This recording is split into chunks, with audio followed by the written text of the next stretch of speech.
Why you got Sack and Juvie tatted on you? They not dead. I wouldn't tat nobody on me that's not dead. 2 days after that, these boys are dead. Well, it just, which one were you close with? Both of them. Every last one of them. Mel's whole case just flipped upside down because a close homie finally leaked that late-night interrogation footage tied to the situation that ended everything for Sack Chaser and Juvie.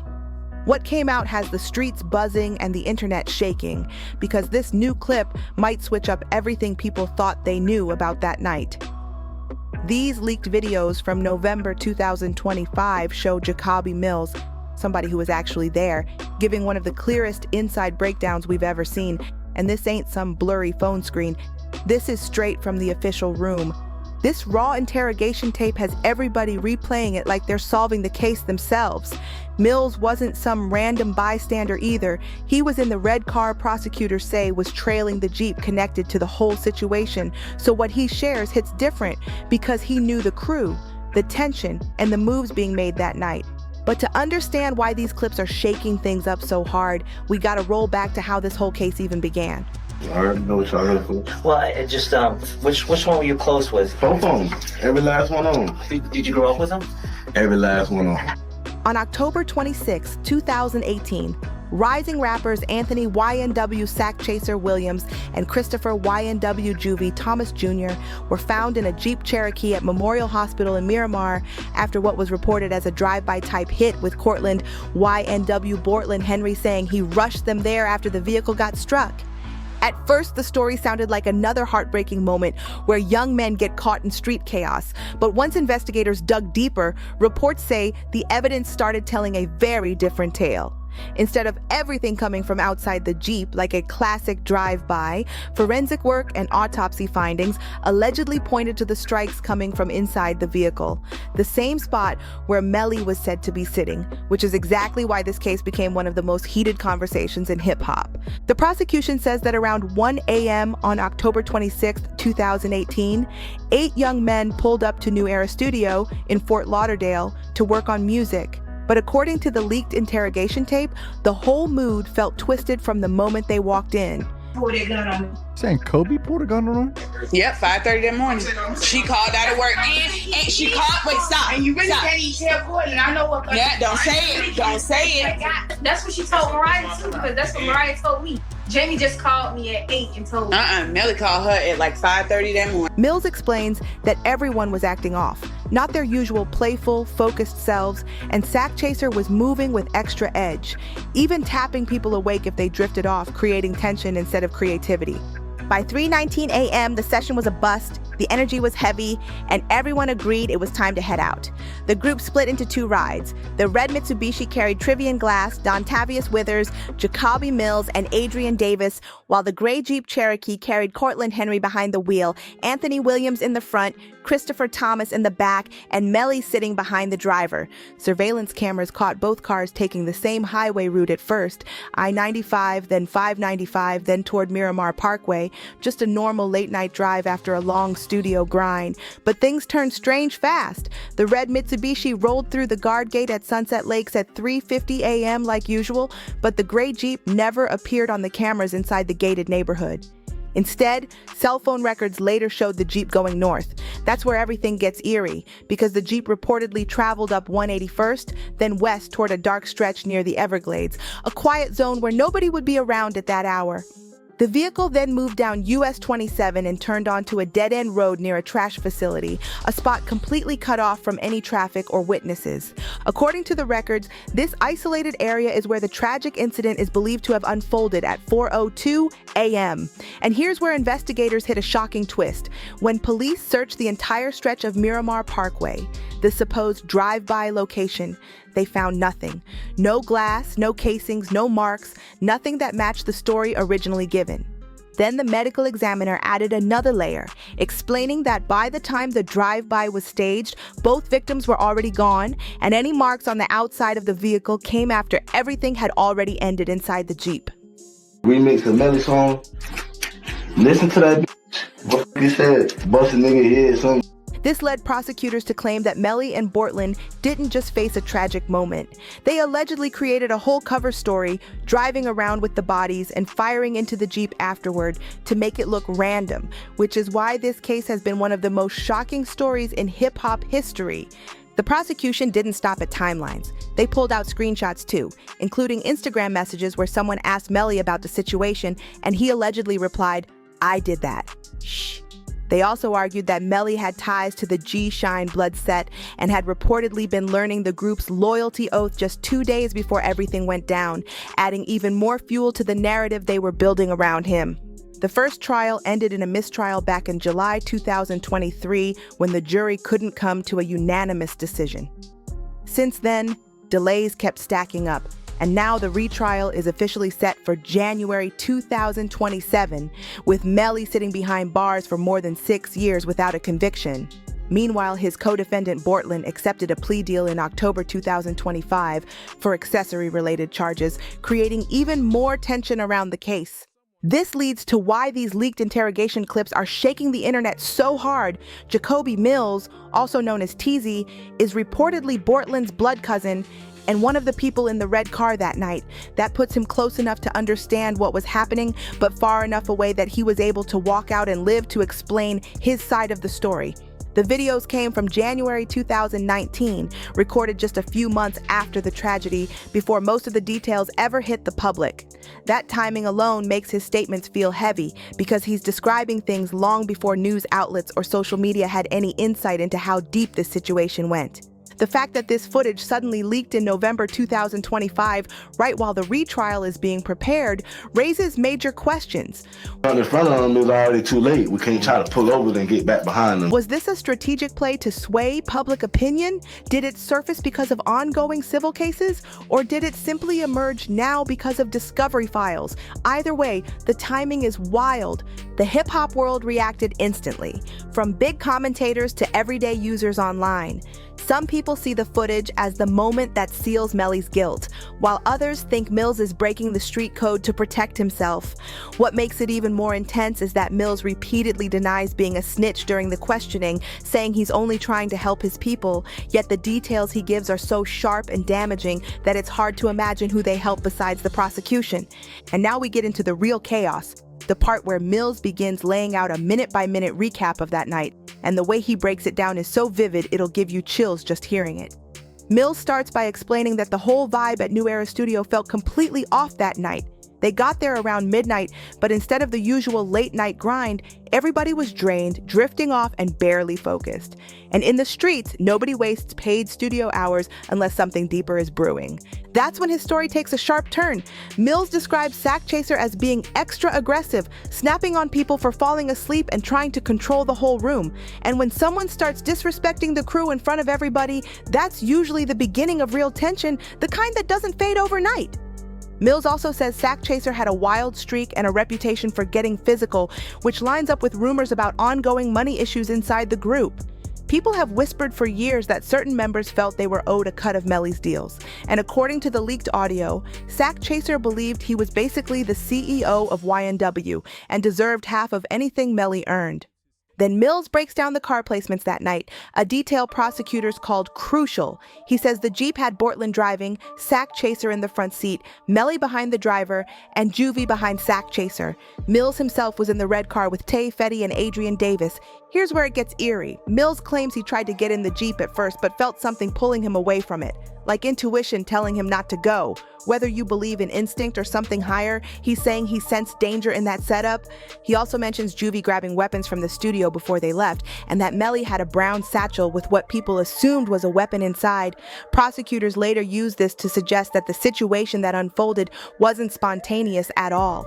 When they reached the house in Sunset Lakes, nobody had keys, so everyone waited outside until folks eventually went in and crashed.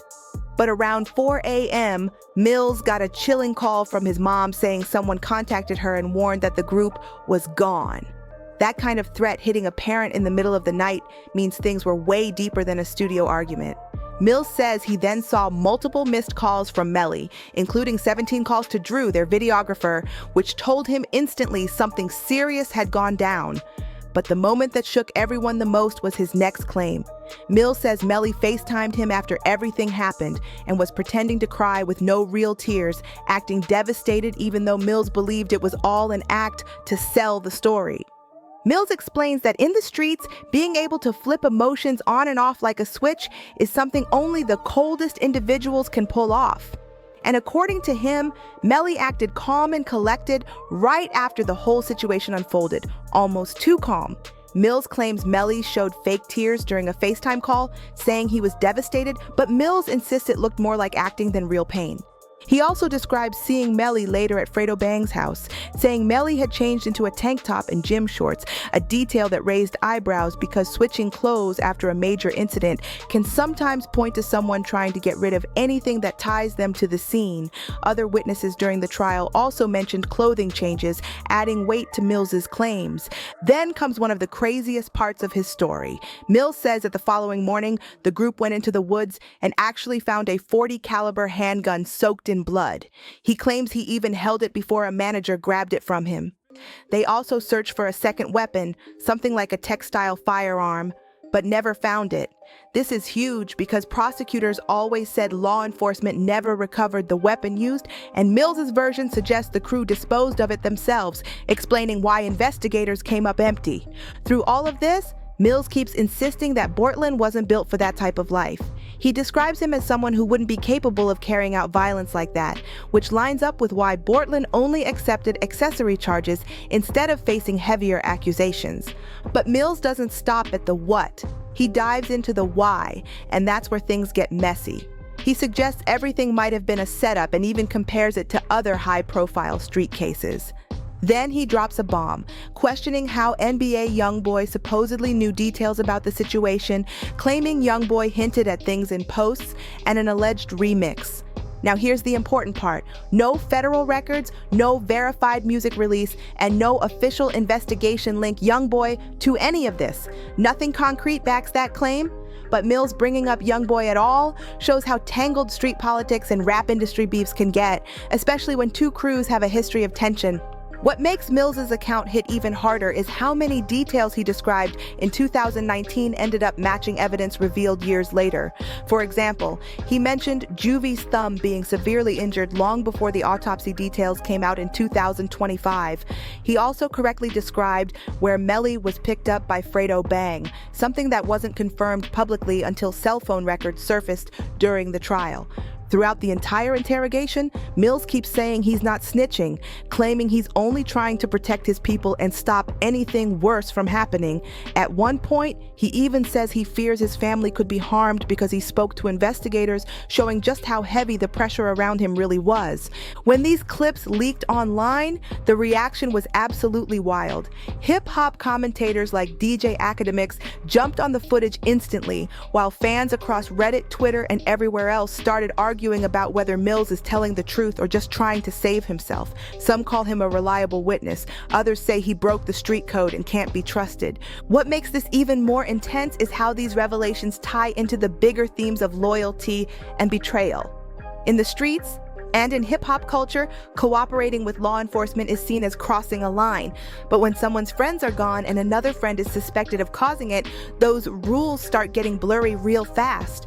Now we step into the final chapter, the fallout. And trust me, the shockwaves from these leaked tapes are hitting hip-hop from every direction. We're no longer talking about just one case. We're talking about how this entire situation is reshaping conversations about loyalty, truth, street codes, and the industry culture surrounding them.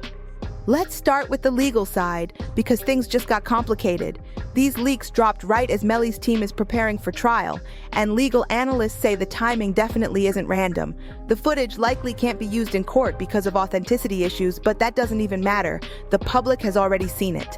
Finding 12 unbiased jurors now is almost impossible, and lawyers will have to fight to keep the case fair. Some people even think these leaks are tied to ongoing civil lawsuits brought by the victims' families, and in civil court, the rules are way more relaxed, meaning hearsay, and outside statements can carry more weight.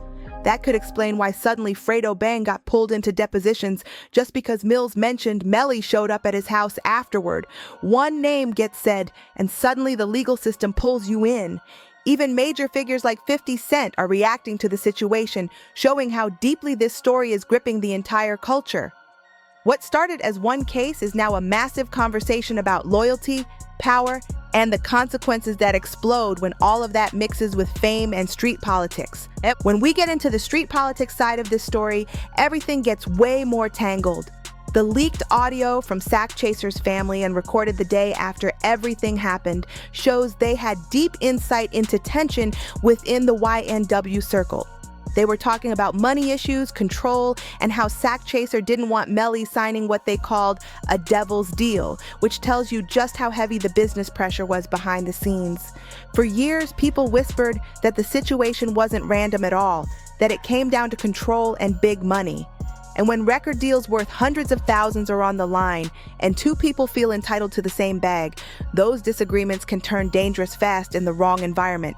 The leaked family audio even hinted at suspicions involving Melly's mother, including claims that a storage unit was open the morning after the situation and that she called out of work at 5:30 a.m., suggesting she knew something major went down before the public heard anything. Whether those suspicions are true or not, the timing definitely raised eyebrows. Then there's the NBA Youngboy angle. Mills questioned how Youngboy supposedly knew details about the situation, referencing social posts and a rumored remix, even though no official trace of that remix has ever surfaced.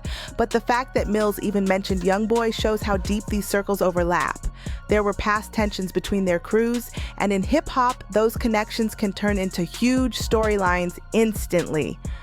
Now, for the biggest controversy with the snitching accusations against Mills. During the interrogation, Mills keeps saying he's not snitching and only wants to protect his people, but social media dragged him the moment the footage leaked. In hip-hop, the no talking to police rule is ingrained, but what happens when staying quiet means your friends never get justice? That's the line Mills was stuck behind, and either choice came with heavy consequences. Mills even said he feared for his family's safety because he cooperated, which shows how serious these codes are in certain communities. Snitching in the streets doesn't just bring judgment, it can bring real danger. This whole situation exposes uncomfortable truths about how money and fame twist relationships in the music world. When everyone starts winning and big checks show up, loyalty gets tested hard. These cases also fuel debates about how young Black artists are treated by the justice system. Some say they're unfairly targeted, while others argue the forensic reports speak for themselves. Supporters say Melly's long custody raises questions about fairness, while prosecutors argue that a case this complicated takes time, and that the stakes justify the delay. Looking ahead to the retrial set for January 2027, it's clear these leaked clips flip the entire case on its head. The state of Florida is still pushing for the harshest outcome, and legal analysts say there's almost no shot at a light plea, especially with Bortlen already taking a deal and possibly stepping into the courtroom as a witness. Add in Mills' detailed statements now circulating everywhere, and the pressure on Melly's defense team is heavier than ever. But beyond all the legal moves, these leaks remind everyone that this wasn't just a headline. Lives were lost, trust was broken, and families have been hurting for years.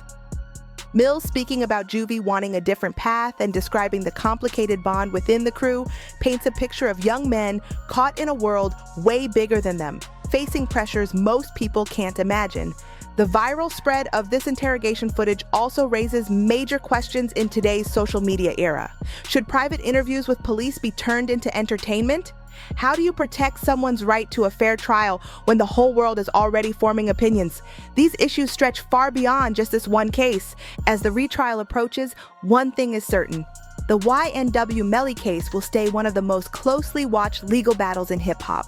Whether these leaks support the prosecution, expose more layers, or end up tossed out completely, the cultural impact is already massive. Loyalty, money, power, and justice are colliding in ways that the streets and the industry are still trying to understand. This story is nowhere near finished, and the aftershocks will be felt long after the final verdict drops. If you're still locked in, make sure to like, share, and subscribe, and I'll see you in the next one.